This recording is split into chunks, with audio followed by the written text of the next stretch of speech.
right, thank you all for coming today, both in the room and on Zoom. We're here to celebrate our grad students, now doctors, who will be leaving us shortly, but I want to give them a good send off. And so this is the last seminar of the series. Hopefully this will be a kind of ongoing tradition to celebrate our grads and all of their hard work.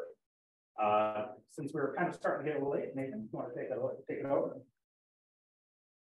All right, well, thank you to Evan and Sheena for organizing this wonderful event. I think it's a wonderful thing, and I hope we continue to do it. I think it's a great idea. So I'm here to introduce Mary Van Dyke, who is about to live out every graduate student's dream of moving to a remote island off the coast to finish writing up the thesis, but it's very close to being done. So Mary originally did her undergraduate degree at Carleton College, which is sort of infamous for turning out undergraduates who are fantastic and interested in ecology and conservation. And after some work on parks planning and desert tortoise restoration and conservation, I had the opportunity to invite Mary to work as a technician in our group for a year. And then after that, it was very fortunate that she wanted to stay on to do a PhD, and she has done just phenomenal work in her dissertation. She came in with wonderful kind of outdoor kind of field experience skills, and sort of has added to that amazing stats work, work on coexistence theory, and has faced some real kind of challenges on the way through her PhD. She had her first experiment was like a good design for a typical rain year in California, but it ended up being super wet. And so you'll hear a bit about just sort of how much work this experiment ended up being. Second experiment coincided with COVID, as we all know, so there's lots of kind of challenges that came with that. And then she's also had to deal with things like trying to, there's the review process of getting a paper into a high impact journal. She has a paper in Nature, which of course is a real gauntlet for folks who have been through that process. And she's done just wonderfully with all of that. So I'm so happy to welcome you all to hear Mary talk about her PhD work. So please join me in welcoming.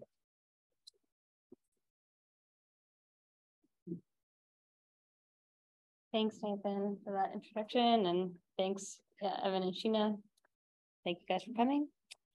So today I'm going to be discussing my dissertation research, which explores how plant communities respond to variation in rainfall and the implications that has for coexistence and global change.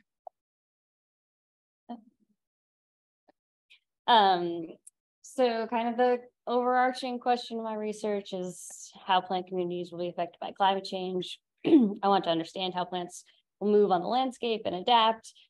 How will the composition of plant communities and distributions of species change? Will we lose biodiversity because some species adapt and move and others don't? But to kind of understand that, we need to understand how plants coexist in the first place and how diversity is maintained, and then think about how those processes might be altered by climate change. And a lot of climate change research thus far has kind of been like single species focused. We've asked like, how does a specific threatened species respond to higher temperatures or changes in rainfall? And will it continue to live in this place? And like one common method is to kind of use these species distribution models where you like find where the species is now and what climatic variables sort of determine its range, and then predict as the climate changes where it will move. But this fritillaria, just like every other species, lives in a community, and we know that interactions are important in shaping plant distributions. So we really need to take this more community ecology approach and look at how interactions between competing species are affected by changing climate, and that those competitive interactions are important to study because they prevent plants from living in places that might be climatically suitable, but the other neighboring species exclude it. But studying long-term coexistence and competition is difficult, especially for a PhD student with a timeline, because you need information from the entire lifespan of interacting plants to really get at it. But luckily for me, we live in this unique place that supports annual plant communities because of the Mediterranean climate. And it's allowed me to study these processes. All the work that I'll be discussing today was done at Sedgwick Reserve, which is dominated by an annual grassland community. And it's a cool community to work in because, you know, you can really do these detailed manipulative experiments and ask big questions about coexistence, but still be able to get long-term growth rates because of their short lifespans. And, you know, in most long-term coexistence studies, you have to use like proxies of fitness, but in this community, we can actually use total lifetime seed production, which gives us better estimates of growth rates. So the reserve is located in Santa Barbara County, which is part of the Chumash people's territory. It's located between a number of Chumash villages, and I just want to acknowledge that they're the traditional caretakers of this area and the ecosystem that I worked in and where I've done my research. So, as I discussed before, this area of Southern California, you know, experiences Mediterranean climate with cool, wet winters and hot, dry summers, which really dictate the short growing season. You know, these are, you know, two pictures from same year, March and June, and like the landscape just completely changes because it dries out. And there's also, this area also experiences really high interannual variability in rainfall. So this is data from Sedgwick from the past 60 years. And basically the total rainfall for a water year ranges between 25 centimeters and 125 centimeters. So there's just like huge variation. And then basically this variation is only expected to increase with climate change. We're expected to experience more extreme dry seasons and more extreme wet seasons in Southern California. And this is kind of true in a lot of places. So today I'll be discussing 3 projects under this general theme of climate change impacts on plant community. The first examines how competitive interactions between neighboring plants are affected by altered climate, specifically changes in rainfall, which is a driving force here.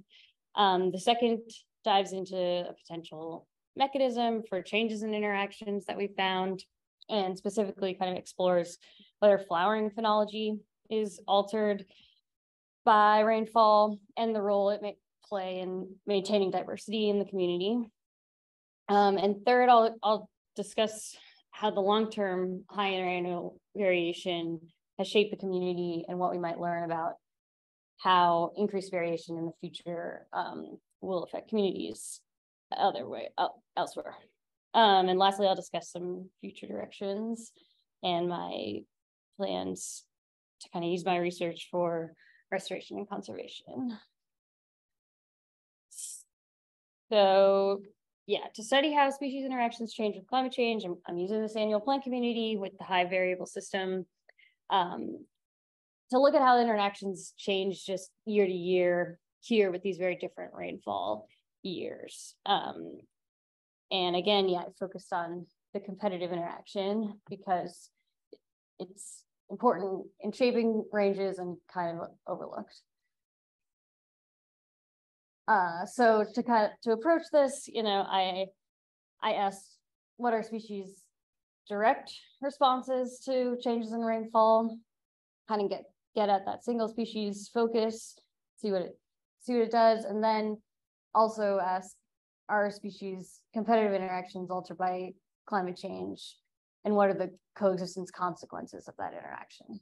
And that third question is kind of what makes it different from other studies, because it's really hard to actually understand what the coexistence consequences are without using like a plant dynamics model and having the accurate long-term growth rates.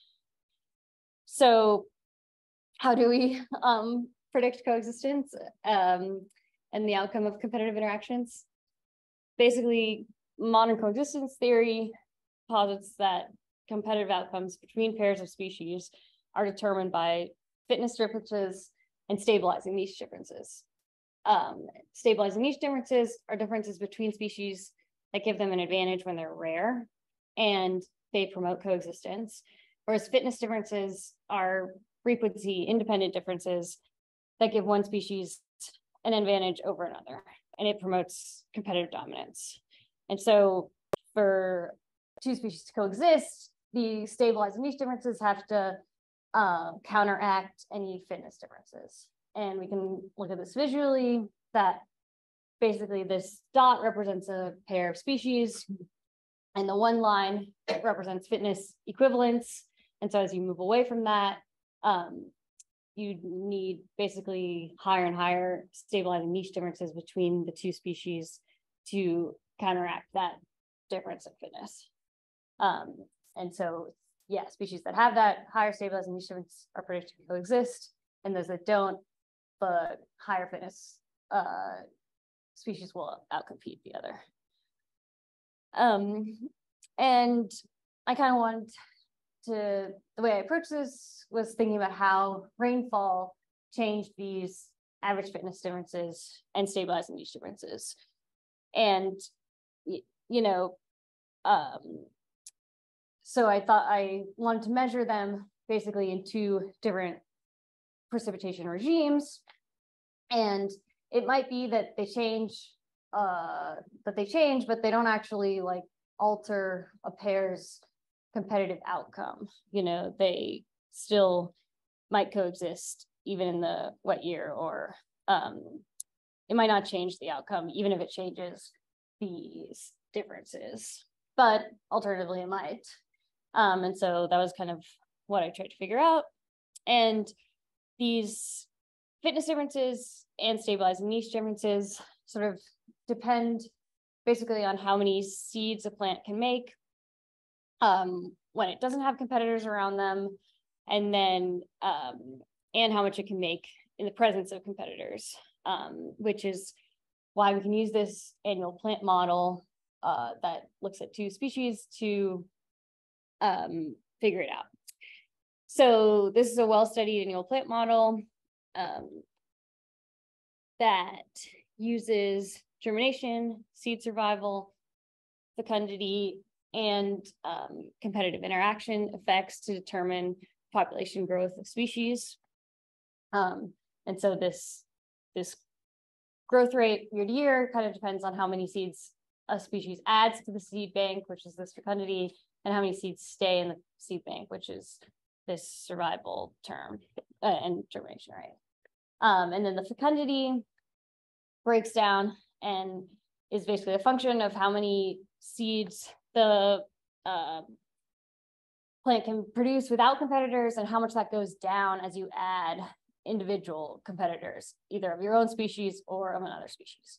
And so these kind of like key parameters that I needed to estimate from my experiment were the species fecundity without competitors, this low density growth rate, and then, and then these competition interaction effects, which are a species competitive effect on itself, and each species competitive effect on the other. And so estimating these parameters kind of gives us all the information we need to calculate the stabilized niche and fitness differences, and thus whether a pair can coexist or not. And these equations are drawing on previous theoretical work that other people have figured out, but basically the stabilized niche differences are kind of a ratio of how much a species affects itself competitively, and then how much another species affects it competitively. And often, yeah. And the fitness differences are kind of a measure of competitive dominance between the two species, and you can sort of have that in two different ways. Either a species can be really good at just raw output, producing tons of seeds, which is like controlled by this lambda term, or they can be really good at withstanding competition and not being affected by it, which is kind of determined by this. So you can talk more about that with me afterwards if you're interested in understanding these equations more. But anyway, so then we can kind of figure out species pairs and where they fall on this graph. And basically I set out to do a field experiment that would parameterize these models and allow me to estimate these. I took 6 species from our community, 4 forbs and 2 grasses that kind of grow together. And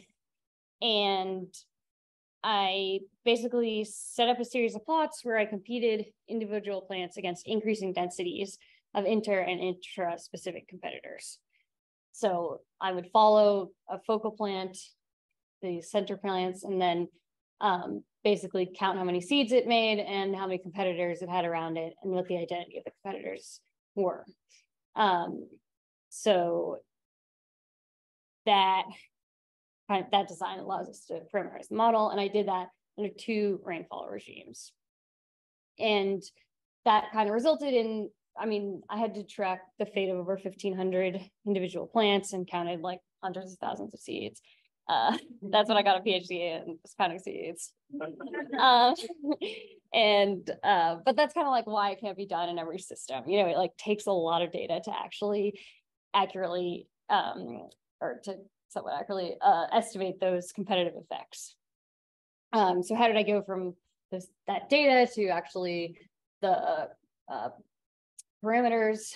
I basically plotted the fecundity, how many seeds the species produced, and the competitor density. And so here I'm just looking at one species, Plantago, its fecundity when it's competing against itself, and I can make this function that provides this alpha term, which, you know, is a representation of how much the Plantago, how much adding individuals of yourself of the Plantago brings down the seed production.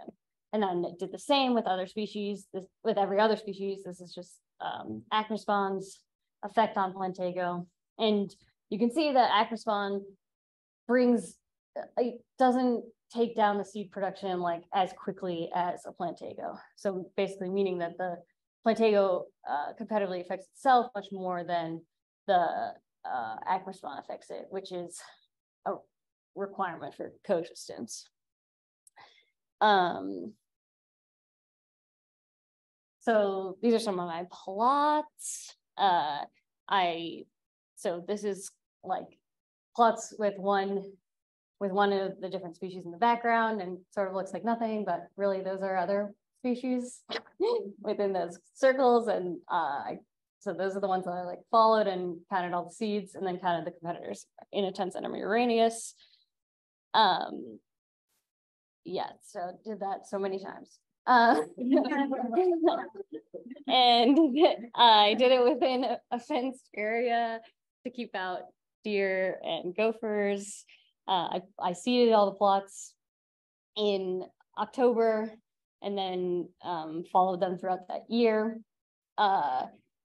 Basically, anytime it was predicted to rain, I covered all the plots with these elevated tarps, and then I collected the water that fell, and then I added water back to half the plots. Shout out to my mom, great field tech.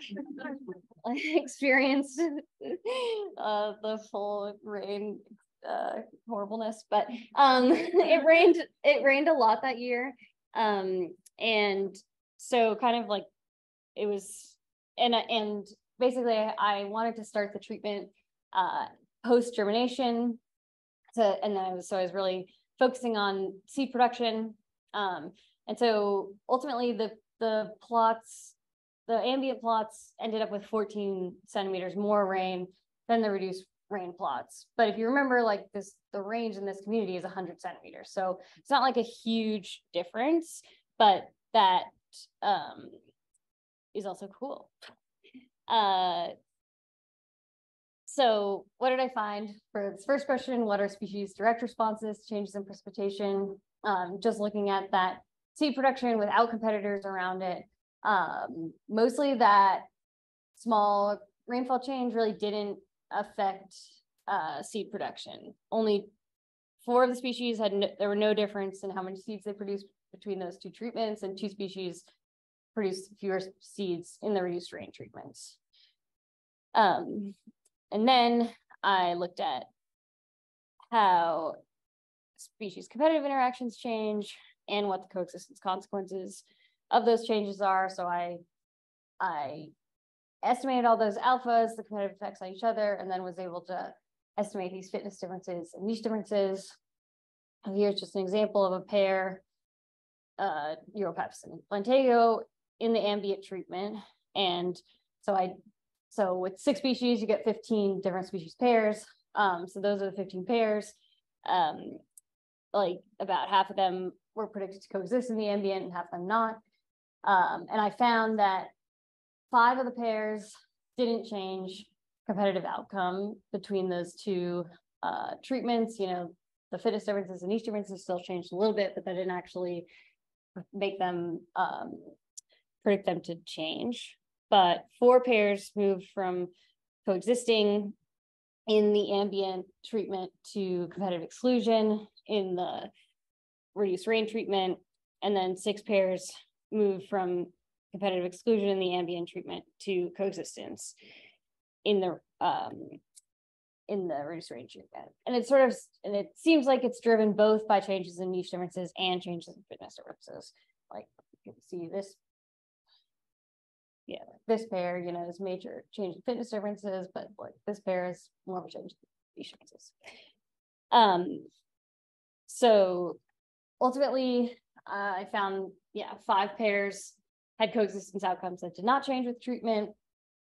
4 pairs that coexisted in the ambient treatment could not coexist in the reduced rain, and 6 pairs that did not coexist in the ambient were predicted to coexist in the reduced rain treatment.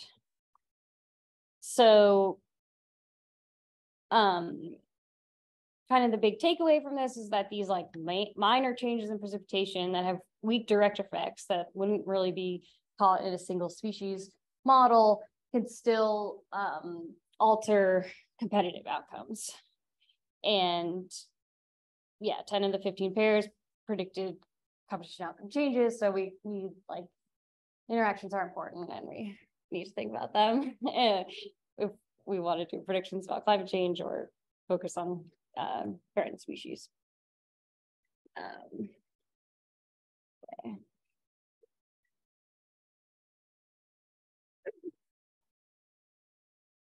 So next I wanted to kind of figure out what the mechanism was that was driving these interaction changes. Why do we find that the competitive outcomes change when their direct effects are not changing as much? And during the experiment, I measured a bunch of functional traits, which are kind of like characteristics that influence survival, growth, and reproduction, and can help explain plant strategies. And I just measured them in the 2 different treatments and found that they didn't really change, at least these few, which are mostly about leaves and roots. But anecdotally, I kind of thought that the plots and the drier plots were flowering earlier, and I wondered if that could have an effect. And you know, we kind of know that flowering phenology is changing. This is just a study from New England that found that things are flowering a week earlier than they were 150 years ago, and it's mainly kind of attributed to changes in temperature. But you know, our system is more controlled by rainfall, and I thought that it could also be affecting it. And it's kind of like, the annual plant phenology is particularly interesting because they, you know, germinate around the same time and then flower differently from February to June, and like the flowering, it isn't just that the time that they're getting pollinated, it's the actual like end of their life. And so so it kind of dictates when they're using resources the most. And so this is data from our community showing the peak fruiting date for 9 of the species. And you can see that it's spread across the growing season over those months. And we think because phenology controls this, or probably influences resource use so much, that this might be essential, this like temporal separation might be essential for their coexistence.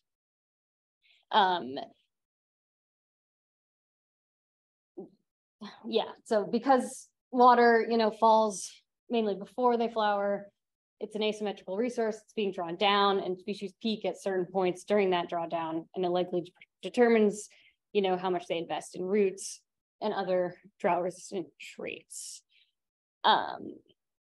And so we thought if it is having these consequences, then what will happen if it changes?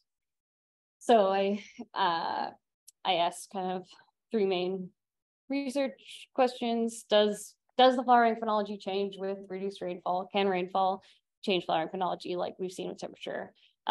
If so, is the change uniform or species specific? Are they all responding the same way? And then how could this affect coexistence? So if we just think about this as like a hypothetical community, these are flowering phenophase curves that basically show when a species starts flowering, peaks, and ends. And if this is 5 different species, they're like temporally separated in their peaks.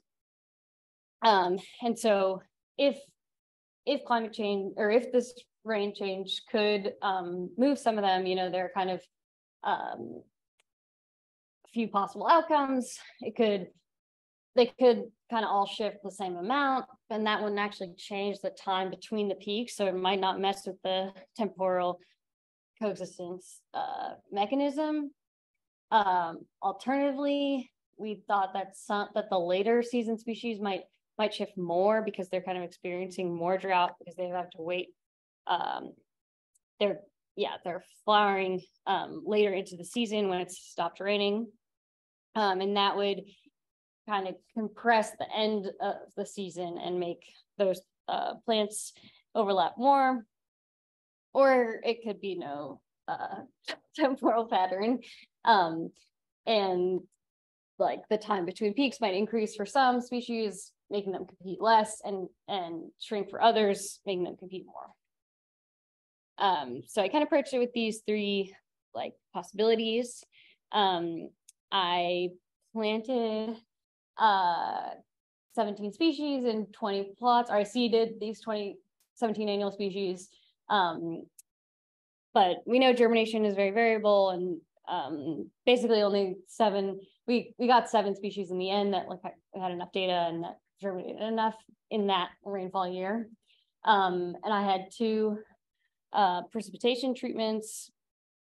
We put cameras above every single plot, and then rainout shelters over half of them.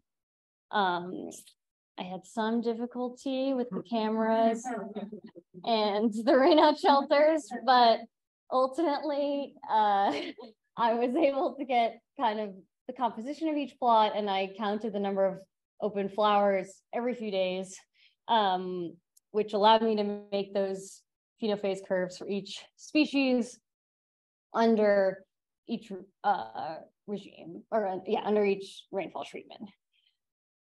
And basically, I found that some of the plants did flower earlier in the reduced rain plots, and some of them didn't.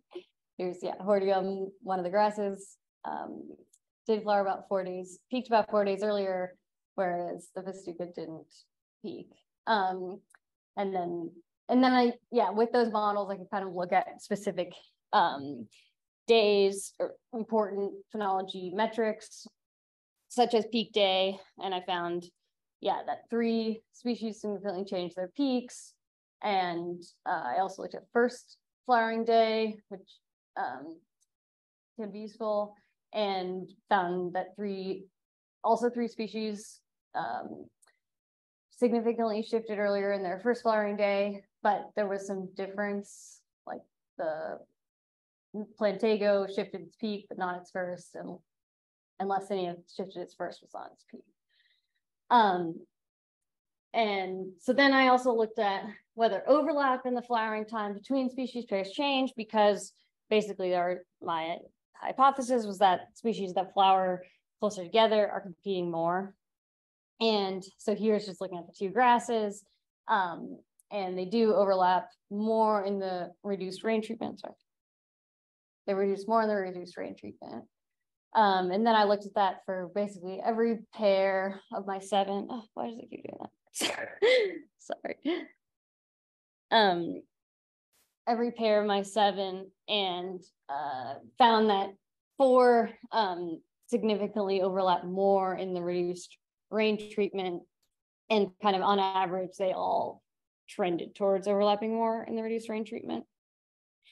So yeah, ultimately I found that 4 species shift their flowering time and 3 do not, and the time between the peaks kind of increases for some combination species and shrinks for others. But how could this actually affect coexistence? Does it even matter? And so I kind of used my results from the previous experiment, and I had some overlap between these 2 experiments with species. So 10 of these pairs I had phenology data for as well. And I looked at these, 3 kind of outcomes. Does the coexistence outcome change? Or does it, does it not change, or does it change between these 2 treatments? And found that, and looked at basically the difference in the peak, like how differently did species respond to the rainfall changes, and found that, yeah, species that responded more differently in the first day and the peak day were more likely to change their coexistence outcomes. So yeah, pairs whose coexistence outcome did not change had more similar phenology responses, so they didn't shift, whereas pairs whose coexistence outcome did change had larger differences in their phenology response. But it's a small sample size, so but it's still, like, yeah, evidence, I think, that we need to study how phenology affects coexistence more. Yeah, so ultimately I find that flowering phenology shifted earlier for some species with the decreased rainfall, but not for all. And that really the differences in species responses, how sensitive they were to those changes in rainfall, alters the overlap between neighboring species and could threaten these temporal coexistence mechanisms.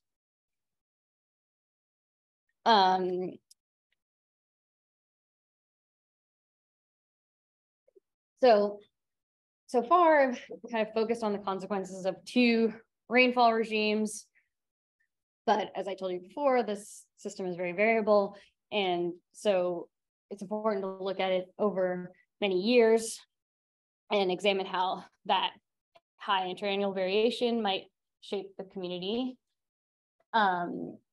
Here's just the same spot in 2 different years, and in 2019, it rained almost twice as much as it did in 2016, and you can see that the community and the composition and kind of abundance of plants is very different in the 2 years.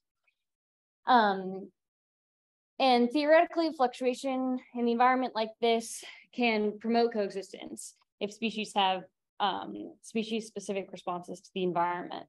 If there's some environmental factor that's fluctuating, and some species peak at one level of it, or some species have the best performance at one level of it, and others have the best performance at another level, and it changes, then that can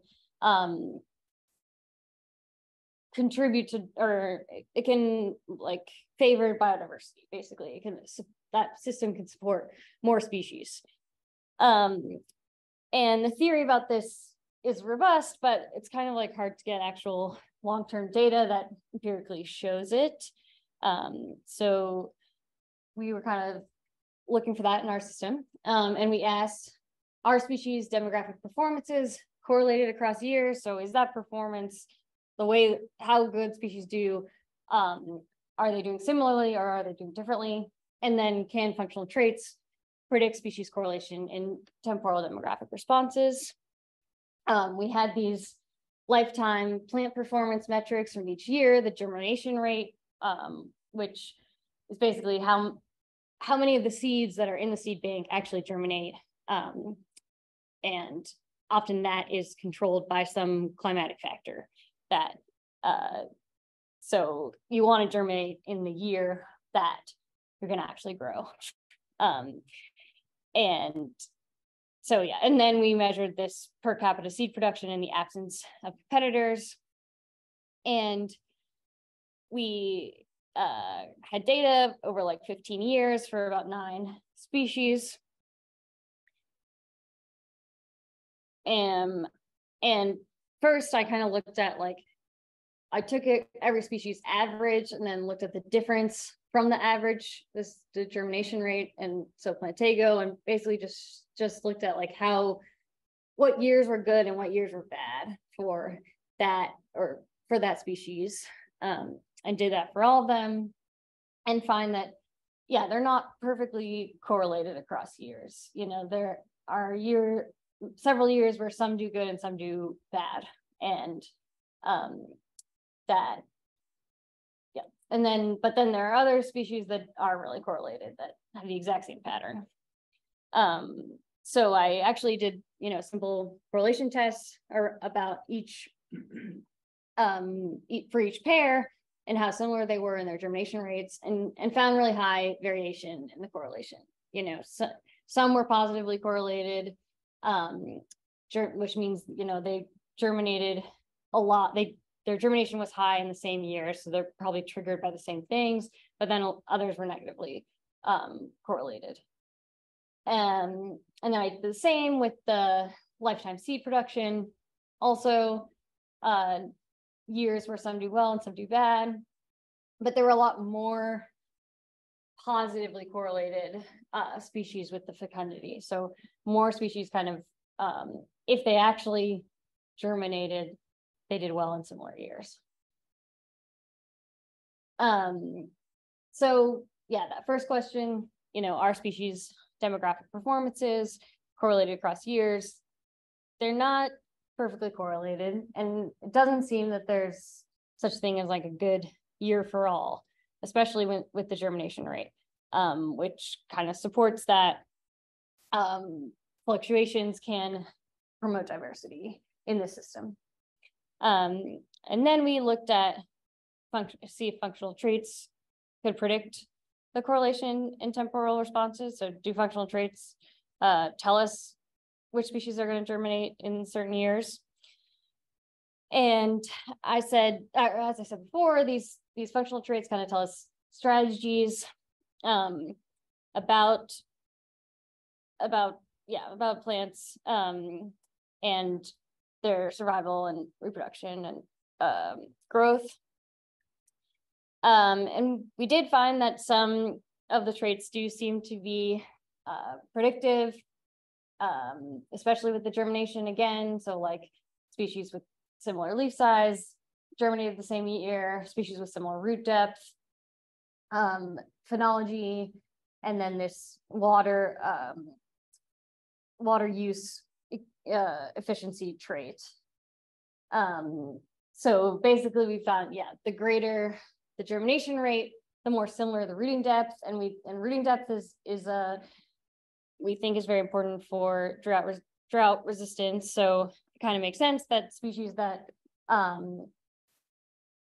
think it's going to be a good rain year for them, like, will have similar rooting depths. And then also with this water use efficiency trait, we also found that the germination is correlated. So the more different they are in that water use efficiency, the less correlated they are in their germination rate, meaning that the ones that germinate together have similar drought strategies. But we found the opposite with the fecundity correlation. So the more different they were in rooting depth, the greater their fecundity correlation. But again, it sort of seems like germination is more important because it's like you have to be there to actually make seeds. So, but this is ongoing. So ultimately, we find species are not perfectly correlated in demographic rates across years. There's no such thing as a good year for all. So this interannual variation does seem to favor biodiversity, and some traits show the potential for predicting these demographic rates.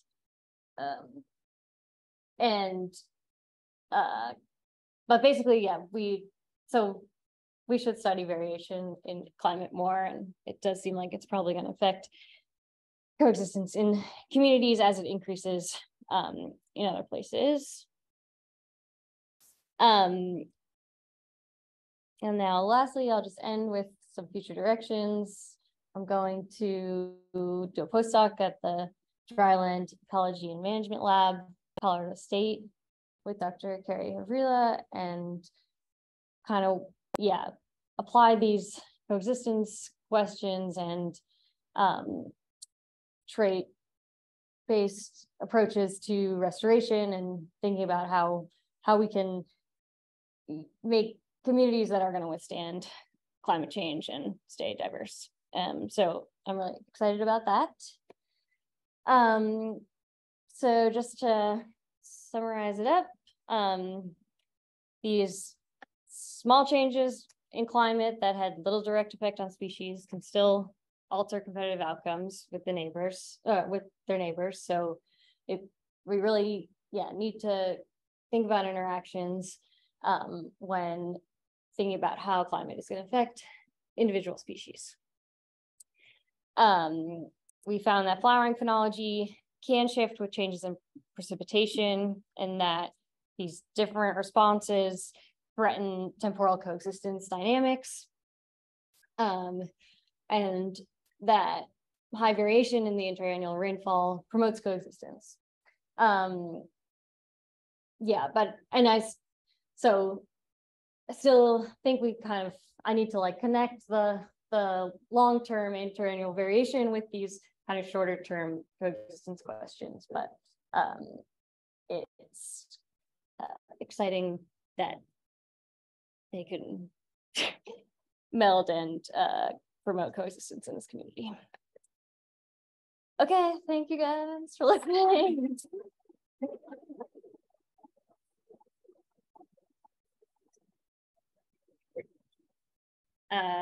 Thanks to my lab and Cedric and my friends, family. And are there any questions?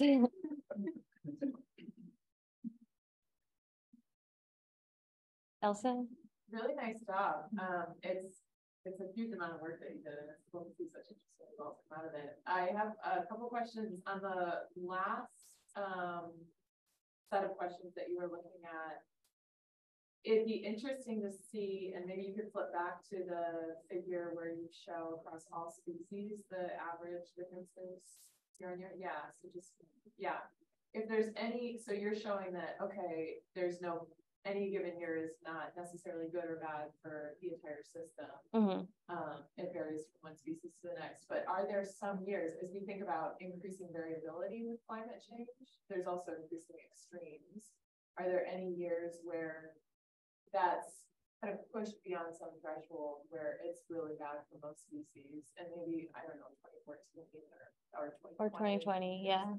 Examples of that, and just starting to kind of put a number on that, or evaluate if and when that occurs, and thinking about kind of the implications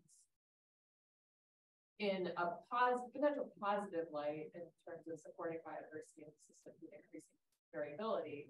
But then at what point does that become kind of too much? Yeah. Too much. Yeah.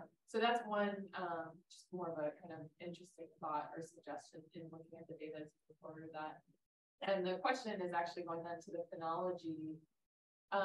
it was really interesting to see that impact on the shift in coexistence towards coexistence. It'd be interesting, and maybe you already did this, to look at, it's similar to how you did with looking at the relationship between traits and responses to wet or dry years, starting to tie the phenology change back to traits. Did you look at that at all?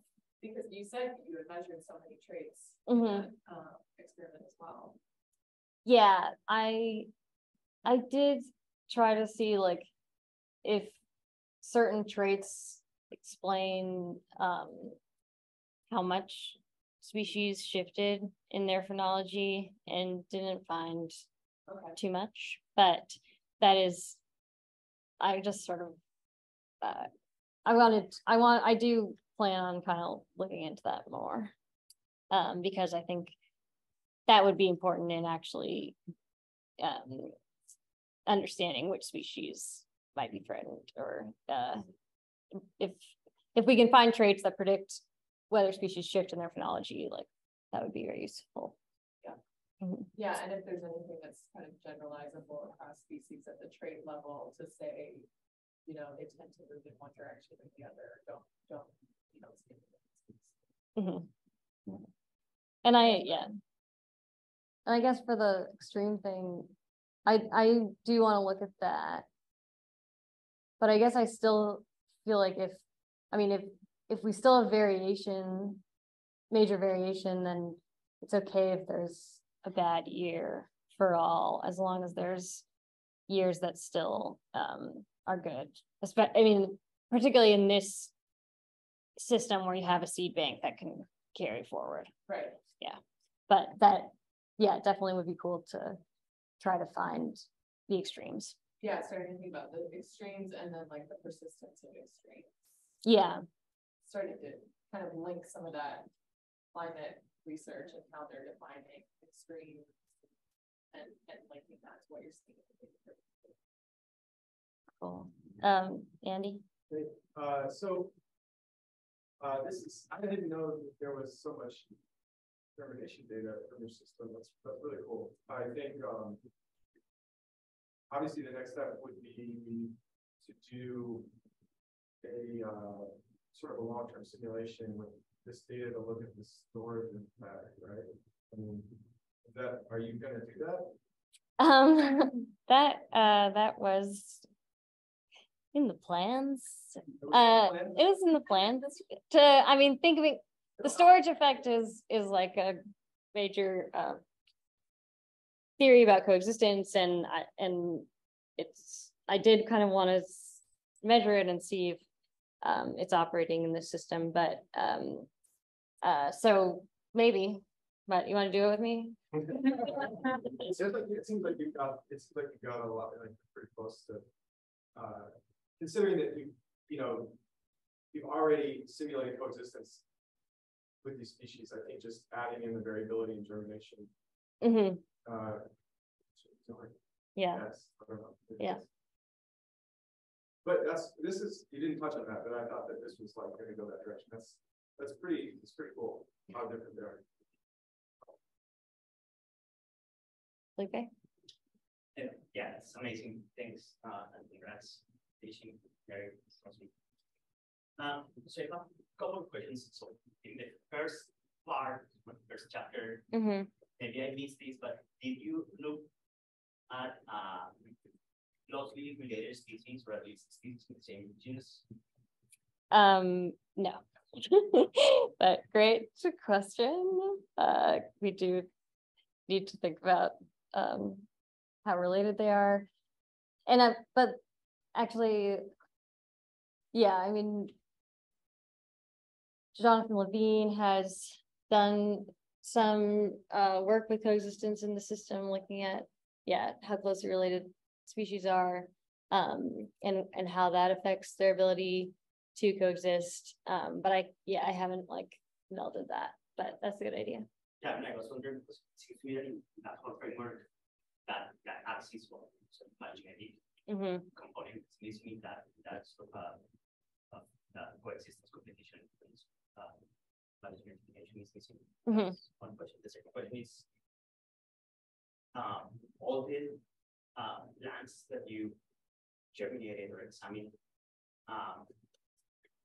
came from that place, or do you have seeds that you source from a different region of geographic range?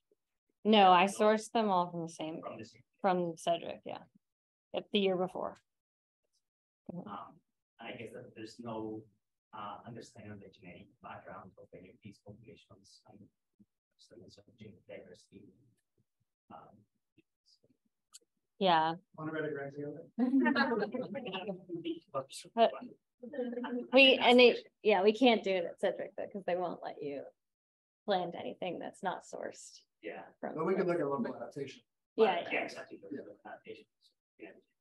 And the last question is in the second part. It seems to me that you tested the hypothesis of niche position, but did you look at niche breadth or changes in niche breadth in terms of flowering or only niche position? I guess if by niche breadth you mean like how long they flowered for, yes. The technology, make it a broader or. Yeah. So I have data that, yeah, like the length of their flowering time didn't change, although, but because in 2 of the species, I found that, you know, that first date changed and the peak date didn't, that does indicate that there is some shrinking and expanding. But when I actually like use, or when I like calculated the uncertainty around those lengths of time flowering, they weren't different. Yeah. Do you have any estimate of the like relative growth rate of the given species in each of the water treatment outside of the body? Well, I did basically, I only kind of like counted number of flower heads, and so I do have that, which is like an measure of lifetime fitness, sort of. I mean, if we can say flowering directly relates to seed production, which if it's shifting and it's pollinated by something that's not there as much, it might not actually correspond, but they weren't different. Like the plants in the reduced rain treatment produced as many flowers as the plants in the other treatment. But I guess you're asking how fast did they grow? You know, like how the species of flowering I mean, so my guess would be yes, because they produced the same amount of flowers, but they might, but it's an imperfect measure. But there are a lot of plasticity with groups of like SLA. Well, just like in the first experiment where I measured SLA and leaf area and stuff in the 2 treatments, I didn't find that they were different. You know, there was some plasticity, but average, not different. Okay, it's probably. Let me thank you, Mary, for a great time.